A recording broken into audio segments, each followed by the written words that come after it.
Writer PH Studios. For skincare newbies, what's the difference between toners and serums? Maybe we can ask Mr. Nils to answer this question.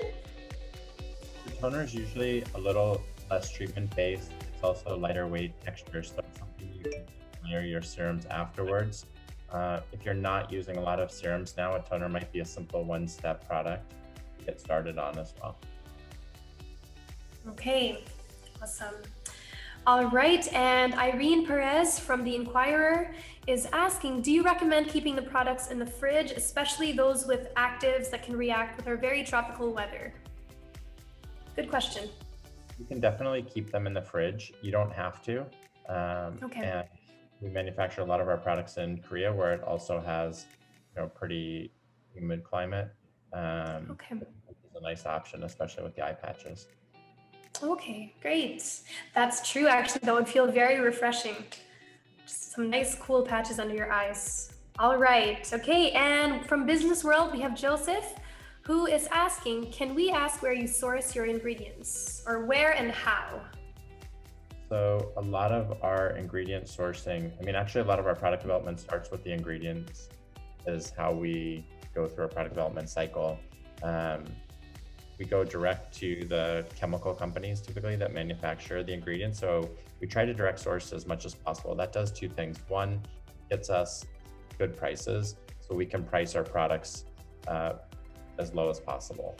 And then the other thing it does is it allows us to confirm the sourcing. So for example, with our rosehip oil, we source that from the southern part of Chile, and it's under free trade, fair trade practices. That was harvested. So it's important for us to know the sourcing from an ethical sourcing standpoint, and as well, as I said, to be able to get cost-effective ingredients for our products. All right, perfect. Well, I know that you touched on it. Bea Kupin from Rappler asked, how do you keep the prices relatively low for good molecules? I guess also with the packaging being glass. Yeah, how just overall are you able to keep it low? We basically source ingredients directly. We try to keep our packaging fairly similar, so that allows us to buy larger quantities of packaging, and then our margin can increase somewhat with volume. But our belief is basically prices need to come down, quality needs to go up. Products are just like, a downward escalator. Like what used to be good is no longer good over time. Like people expect more and more. So we always want to try to push our prices lower if possible. And if you look on the side of the boxes, you'll see sometimes noted, like it'll say V1.1 or V1.2 or 2.0. If you see like the niacinamide, I think maybe as like a 1.1 or 1.2. So we're constantly trying to improve our products, and we think of that process more like software, almost like iPhone.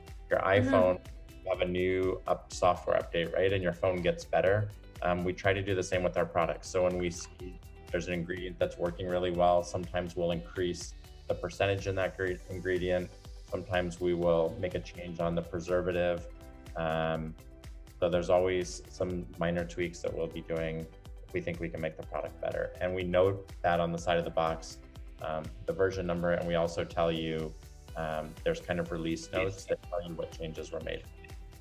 Great. And I mean, that's something that's so rare. That's, just transparency with the consumers. So that's something that we also really appreciate. Okay, going on to the next question. We have a lot of questions, which is really exciting. We're going to try and get through all of them.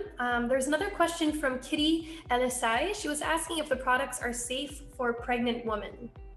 We suggest that pregnant or breastfeeding, you should consult your doctor, because everyone is different and every type of ingredient, like there's a wide range of products. So we suggest, especially with our products with the active ingredients, like 10% niacinamide, just for safety, we suggest consulting with a doctor. Okay. All right. Good to know. Okay. And then from the Philippine Star, Therese is asking, when and why did you found Good Molecules and Beautylish? We started Good Molecules in 2010, and that was really based on the trend we saw with social media initially, that social was kind of becoming the place that people would go to get information about products. And so our idea was, build a community, learn about what people wanted.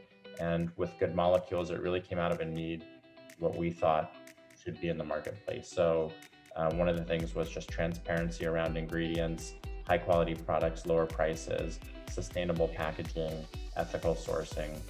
That was really the motive behind doing that. Okay, amazing. All right, and from Bea Cupin from Rappler, what is your favorite product from the brand? I think the discoloration is Okay, great. my favorite. Okay, good to know. Awesome.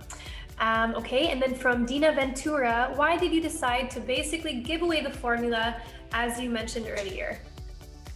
I don't think formulas on their own are worth very much.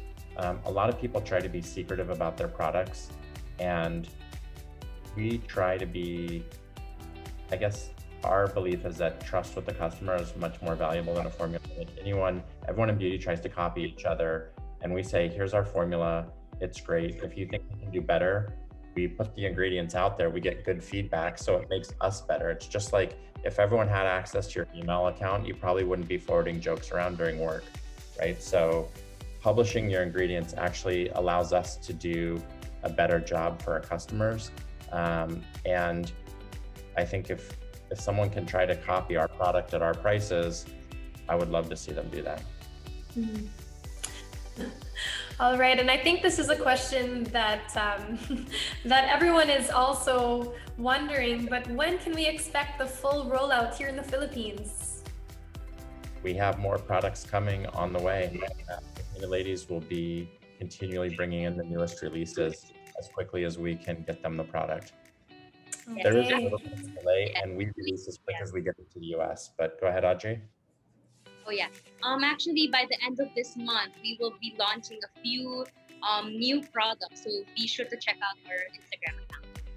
Okay, great. And that's goodmolecules_Philippines. So guys, please do follow and just stay updated with any upcoming posts. So another question that we have from Business World, Joseph, I've read about your diversity campaigns and you talked about your sustainable packaging and sustainable sourcing. Why are these practices important for you? And how do these practices affect efficacy and quality for the products? For us, the first and foremost is always the ingredients and making products for people to see a difference.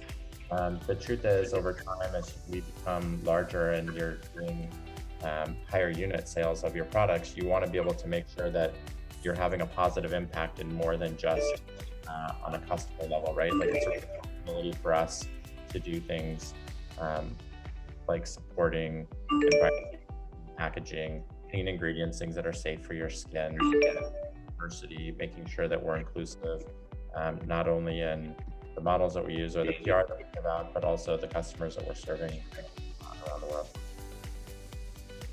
Great. Okay, another question that we have from Belle Rodolfo. How did you strike the balance between efficacy, concentration of ingredients, and thoughtfully priced SRPs?